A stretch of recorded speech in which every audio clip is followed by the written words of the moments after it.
ओम गंग गणपते नमः। इस वीडियो में हम वैशाख महात्म्य अध्याय 6 का रसपान करेंगे। 5वें अध्याय में हमने पाप प्रशमन नामक स्तोत्र सुना था, जिसको सुनने मात्र से सभी पाप नष्ट हो जाते हैं। अध्याय 6 में वैशाख मास में स्नान, तर्पण और श्री माधव पूजन की विधि एवं महिमा का वर्णन सुनेंगे। राजा अम्बरीश ने पूछा, मुने, वैशाख मास में व्रत का क्या विधान है? इसमें किस तपस्या का अनुष्ठान करना पड़ता है? क्या दान देना होता है? कैसे स्नान किया जाता है? और किस प्रकार भगवान केशव की पूजा की जाती है? हे ब्रह्म ऋषि, आप श्री हरि के प्रिय भक्त तथा सर्वज्ञ हैं, अतः कृपा करके मुझे ये सब बातें बताइए। नारद जी ने कहा, साधु श्रेष्ठ, सुनो। वैशाख मास में जब सूर्य मेष राशि पर चले जाए तो किसी बड़ी नदी में, नदी रूप तीर्थ में, नद में, सरोवर में, झरने में, देवकुंड में, स्वतः प्राप्त हुए किसी भी जलाशय में, बावड़ी में अथवा कुएं आदि पर जाकर नियम पूर्वक भगवान श्री हरि विष्णु का स्मरण करते हुए स्नान करना चाहिए। स्नान से पहले इस मंत्र का उच्चारण करना चाहिए। यथा ते माधवो मासो वल्लभो मधुसूदन, प्रातः स्नानेन मैं तस्मिन् फलदः पापहा भव। अर्थात, हे मधुसूदन, माधव मास आपको विशेष प्रिय है, इसलिए इसमें प्रातः स्नान करने से आप शास्त्रोक्त फल देने वाले हो। इसलिए हे प्रभु, आप मेरे सभी पापों का नाश कर दें। इस प्रकार कहकर मनोभाव से उस तीर्थ के किनारे अपने दोनों पैर धो लें। फिर भगवान नारायण का स्मरण करते हुए विधि पूर्वक स्नान करें। स्नान की विधि इस प्रकार है। विद्वान पुरुष को मूल मंत्र पढ़कर तीर्थ की कल्पना कर लेनी चाहिए। ओम नमो नारायणाय, यह मंत्र ही मूल मंत्र कहा गया है। पहले हाथ में कुश लेकर विधि पूर्वक आचमन करें तथा मन और इंद्रियों को संयम में रखते हुए बाहर भीतर से पवित्र रहें। फिर 4 हाथ का चौकोर मंडल बनाकर इस प्रकार भगवती श्री गंगा जी का आवाहन करें। हे गंगे, तुम भगवान श्री विष्णु के चरणों से प्रकट हुई हो। श्री विष्णु जी ही तुम्हारे देवता हैं, इसलिए तुम्हें वैष्णवी कहते हैं। देवी, तुम जन्म से लेकर मृत्यु तक समस्त पापों से मेरी रक्षा करो। स्वर्ग, पृथ्वी और अंतरिक्ष में कुल 3.5 करोड़ तीर्थ हैं, ऐसा वायु देवता का कथन है। माता जानवी, वे सभी तीर्थ तुम्हारे अंदर मौजूद हैं। देवलोक में तुम्हारा नाम नंदिनी और नलिनी है। इनके सिवा दक्षा, पृथ्वी, वियद गंगा, विश्वकाया, शिवा, अमृता, विद्याधरी, महादेवी, लोक प्रसादिनी, क्षेमकरी, जानवी, शांता और शांति प्रदायिनी आदि तुम्हारे अनेकों नाम हैं। स्नान के समय इन पवित्र नामों का कीर्तन करना चाहिए। इससे त्रिपथगामिनी भगवती गंगा उपस्थित हो जाती हैं। 7 बार उपयुक्त नामों का जप करके संपुट के आकार में दोनों हाथों को जोड़कर उनमें जल ले और 4, 6 या 7 बार मस्तक पर डालें। इस प्रकार स्नान करके पूर्ववत मृतिकाओं को भी विधिवत अभिमंत्रित करें और उसे शरीर में लगाकर नहा लें। मृतिका को इस प्रकार अभिमंत्रित करें, वसुंधरे, तुम्हारे ऊपर अश्व और रथ चला करते हैं। भगवान श्री विष्णु ने भी वामन अवतार धारण करके तुम्हें एक पैर से नापा था।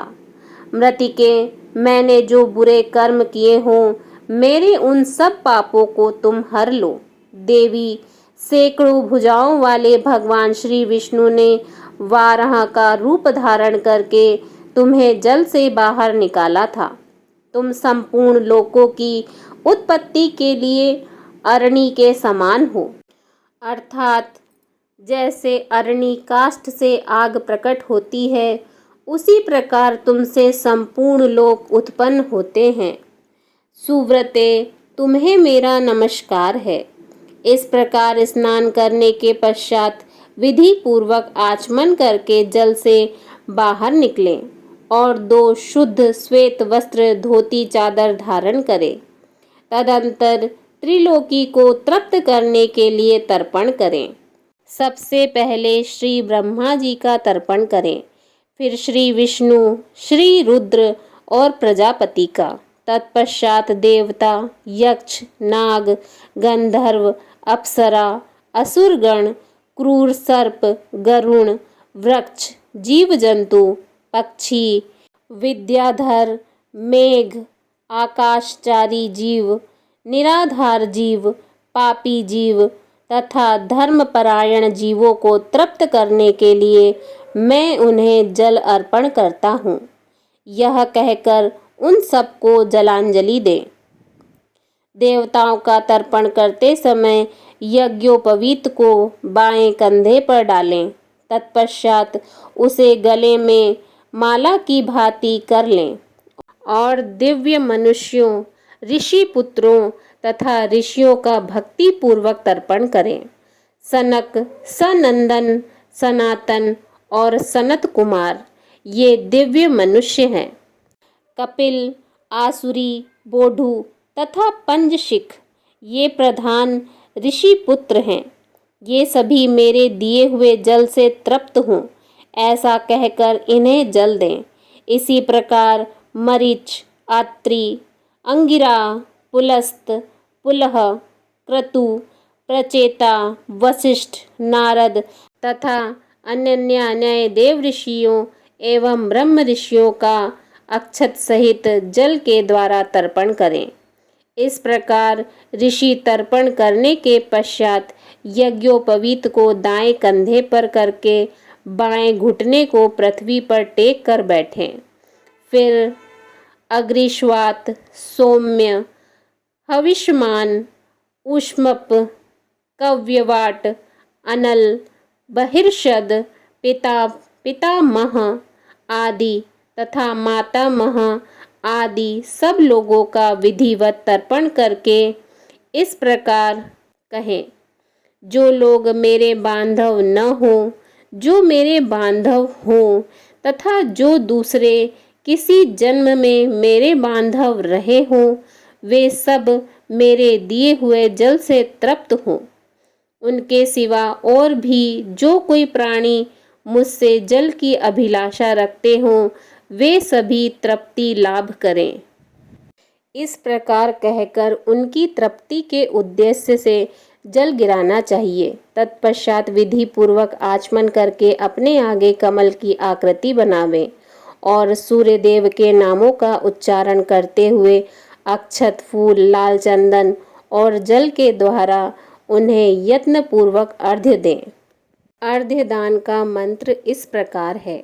नमस्ते विश्वरूपाय, नमस्ते ब्रह्मरूपिणे, सहस्ररश्मये नित्यं, नमस्ते सर्वतेजसे, नमस्ते रुद्रपूषे, नमस्ते भक्तवत्सल, पद्मनाभ नमस्ते तु कुण्डलांगदभूषित, नमस्ते सर्वलोकानां सुप्तानाम् उपबोधन, सुकृत्यं दुष्कृत्यं चैव सर्व पश्यसि सर्वदा, सत्यदेव नमस्ते तु प्रसीद मम भास्कर, दिवाकर नमस्ते तु प्रभाकर नमोस्तुते। अर्थात हे भगवान सूर्य, आप विश्व रूप और ब्रह्म स्वरूप हैं। इन दोनों रूपों में आपको नमस्कार है। आप सहस्त्रों किरणों से सुशोभित और सबके तेज रूप हैं। आपको सदा नमस्कार है। भक्तवत्सल रुद्र रूपधारी आप परमेश्वर को बारंबार नमस्कार है। कुंडल और अंगद आदि आभूषणों से विभूषित पद्मनाभ आपको नमस्कार है। भगवान आप सोए हुए संपूर्ण लोकों को जगाने वाले हैं। आपको मेरा प्रणाम है। आप सदा सबके पाप पुण्य को देखा करते हैं। सत्यदेव आपको नमस्कार है। भास्कर मुझ पर प्रसन्न होइए। दिवाकर आपको नमस्कार है। प्रभाकर आपको नमस्कार है। इस प्रकार सूर्यदेव को नमस्कार करके 7 बार उनकी प्रदक्षिणा करें।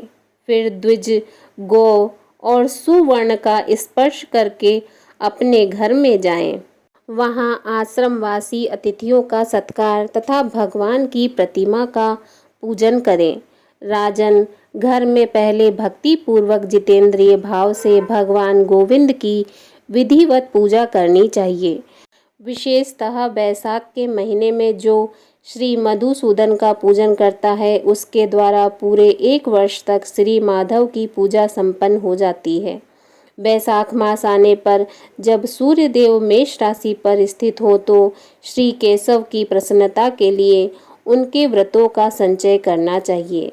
अपने अभिष्ट की सिद्धि के लिए अन्य जल, शक्कर, धेनु तथा तिल की धेनु आदि का दान करना चाहिए। इस कार्य में धन की कंजूसी उचित नहीं है।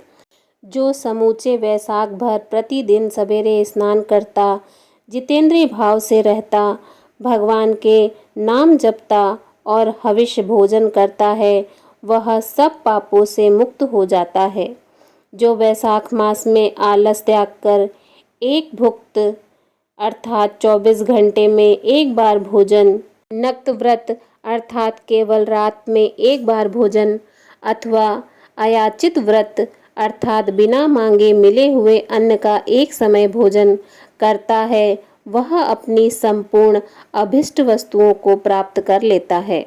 वैशाख मास में प्रतिदिन 2 बार गांव से बाहर नदी के जल में स्नान करना, हविष खाकर रहना, ब्रह्मचर्य का पालन करना, पृथ्वी पर सोना, नियम पूर्वक रहना, व्रत, दान, जप, होम और भगवान मधुसूदन की पूजा करना, ये नियम हजारों जन्मों के भयंकर पापों को भी हर लेते हैं। जैसे भगवान माधव ध्यान करने पर सारे पाप नष्ट कर देते हैं, उसी प्रकार नियम पूर्वक किया हुआ माधव मास का स्नान भी समस्त पापों को दूर कर देता है। प्रतिदिन तीर्थ स्नान, तिलों द्वारा पितरों का तर्पण, धर्म घट आदि का दान और श्री मधुसूदन का पूजन, ये भगवान को संतोष प्रदान करने वाले हैं। वैशाख मास में इनका पालन अवश्य करना चाहिए। वैशाख में तिल, जल, सुवर्ण, अन्न, शक्कर, वस्त्र, गौ, जूता, छाता, कमल या शंख तथा घड़े, इन वस्तुओं का ब्राह्मण को दान करें। तीनों संध्याओं के समय एकाग्रचित हो विमल स्वरूपा साक्षात भगवती लक्ष्मी के साथ परमेश्वर श्री विष्णु का भक्ति पूर्वक पूजन करना चाहिए। साम्यक फूलों और फलों से भक्ति पूर्वक श्री हरि का पूजन करने के पश्चात यथाशक्ति ब्राह्मणों की भी पूजा करनी चाहिए। पाखंडियों से वार्तालाप नहीं करना चाहिए। जो फूलों द्वारा विधिवत अर्चन करके श्री मधुसूदन की आराधना करता है, वह सब पापों से मुक्त हो परम पद को प्राप्त होता है।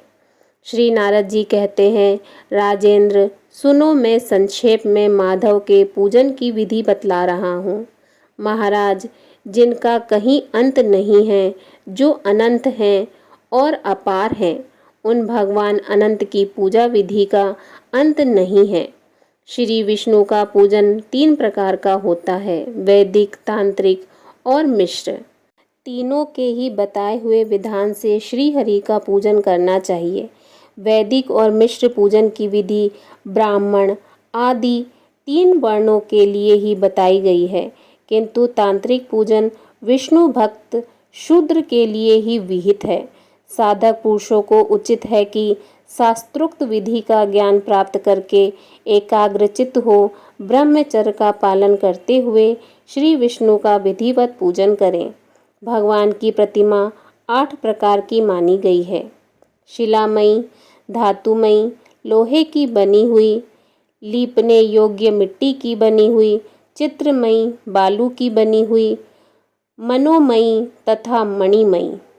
इन प्रतिमाओं की प्रतिष्ठा 2 प्रकार की होती है, एक चल प्रतिष्ठा और दूसरी अचल प्रतिष्ठा।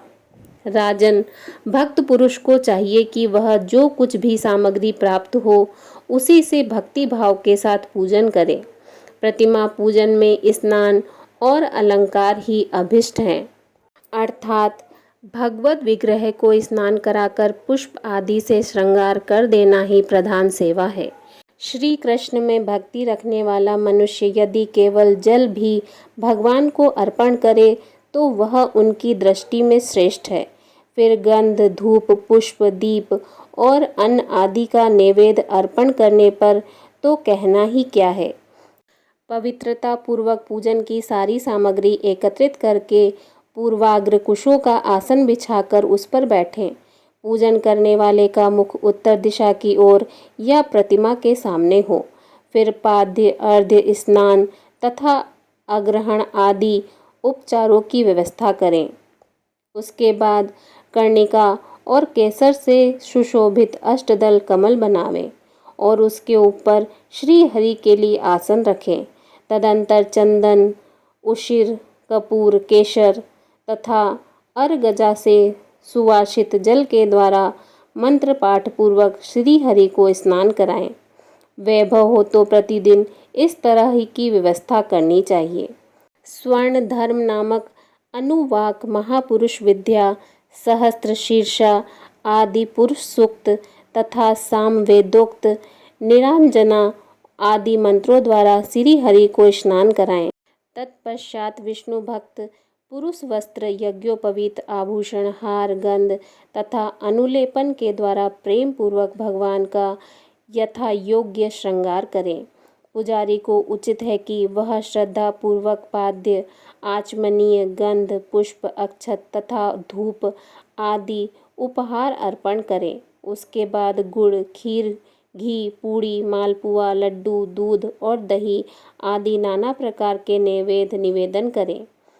पर्व के अवसरों पर अंगरंगा लगाना चाहिए, दर्पण दिखाना, दंत धावन कराना, अभिषेक करना, अन्न आदि के बने हुए पदार्थ का भोग लगाना, कीर्तन करते हुए नृत्य करना और गीत गाना आदि सेवाएं भी करनी चाहिए। संभव हो तो प्रतिदिन ऐसी ही व्यवस्था रखनी चाहिए। पूजन के पश्चात इस प्रकार ध्यान करें। भगवान श्री विष्णु का श्री विग्रह श्याम वर्ण एवं तपाए हुए जाम्बुनद नामक सुवर्ण के समान तेजस्वी है। भगवान के शंख, चक्र, गदा और पद्म से सुशोभित 4 भुजाएं हैं। उनकी आकृति शांत है। उनका वस्त्र कमल के केसर के समान पीले रंग का है। वे मस्तक पर किरीट, दोनों हाथों में कड़े, गले में यज्ञोपवीत तथा अंगुलियों में अंगूठी धारण किए हुए हैं। उनके वक्षस्थल में श्रीवत्स का चिन्ह है। कौस्तुभ मणि उनकी शोभा बढ़ाती है तथा वे वनमाला धारण किए हुए हैं। इस प्रकार ध्यान करते हुए पूजन समाप्त करके घी में डूबी हुई समाधियों तथा हविष द्वारा अग्नि में हवन करें। आज्य भाग तथा आघार नामक आहुतियाँ देने के पश्चात घृतपूर्ण हविष्य का होम करें। तदंतर पुनः भगवान का पूजन करके उन्हें प्रणाम करें और पार्षदों को नैवेद्य अर्पण करें। उसके बाद मुख शुद्धि के लिए सुगंधित द्रव्यों से युक्त तांबूल निवेदन करना चाहिए। फिर छोटे बड़े पौराणिक तथा अर्वाचीन स्तोत्रों द्वारा भगवान की स्तुति करके भगवन प्रसीद यूँ कहकर प्रतिदिन दंडवत प्रणाम करें। अपना मस्तक भगवान के चरणों में रखकर दोनों भुजाओं को फैलाकर परस्पर मिला दें और इस प्रकार कहें, परमेश्वर, मैं मृत्यु रूपी ग्रह तथा समुद्र से भयभीत होकर आपकी शरण में आया हूँ। आप मेरी रक्षा करें। तदंतर भगवान को अर्पण की हुई प्रसाद माला आदि को आदर पूर्वक सिर पर चढ़ाएं तथा यदि मूर्ति विसर्जन करने योग्य हो तो उसका विसर्जन भी करें।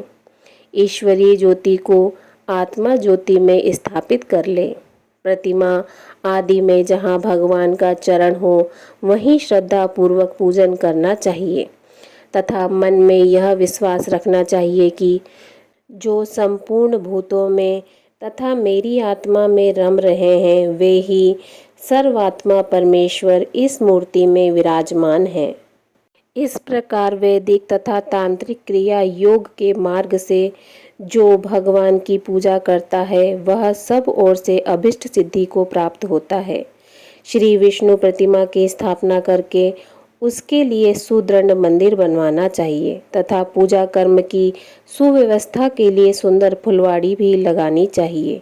बड़े बड़े पर्वों पर तथा प्रतिदिन पूजा कार्य का भली भांति निर्वाह होता रहे, इसके लिए भगवान के नाम से खेत, बाजार, कस्बा और गांव आदि भी लगा देने चाहिए। यूँ करने से मनुष्य भगवान के सायुज्य को प्राप्त होता है। भगवत विग्रह की स्थापना करने से, सार्वभौम के पद को मंदिर बनवाने से, तीनों लोकों के राज्य को पूजा आदि की व्यवस्था करने से, ब्रह्मलोक को तथा इन तीनों कार्यों के अनुष्ठान से मनुष्य भगवत सायुज्य को प्राप्त कर लेता है।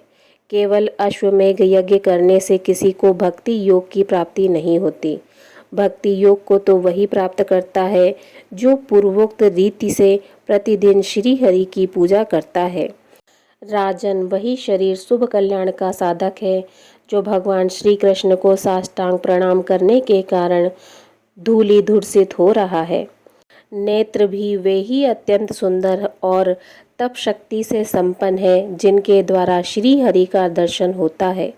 वही बुद्धि निर्मल और चंद्रमा तथा शंख के समान उज्जवल है जो सदा श्री लक्ष्मीपति के चिंतन में संलग्न रहती है तथा वही जिह्वा मधुर भाषिणी है जो बारंबार भगवान नारायण का स्तवन किया करती है। स्त्री और शूद्रों को भी मूल मंत्र के द्वारा श्री हरि का पूजन करना चाहिए तथा अन्य वैष्णव जनों को भी गुरु की बताई हुई पद्धति से श्रद्धा पूर्वक भगवान की पूजा करनी उचित है।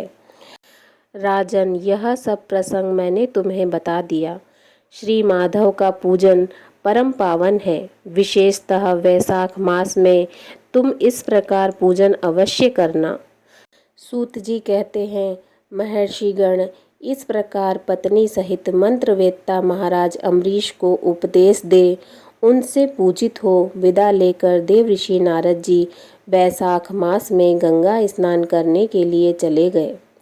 लोक में जिनका पावन सुयश फैला हुआ था उन राजा अम्बरीश ने भी मुनि की बताई हुई वैशाख मास की विधि का पूर्ण बुद्धि से पत्नी सहित पालन किया। वैशाख महात्म्य अध्याय 6 संपूर्ण। जय श्री राधे कृष्णा।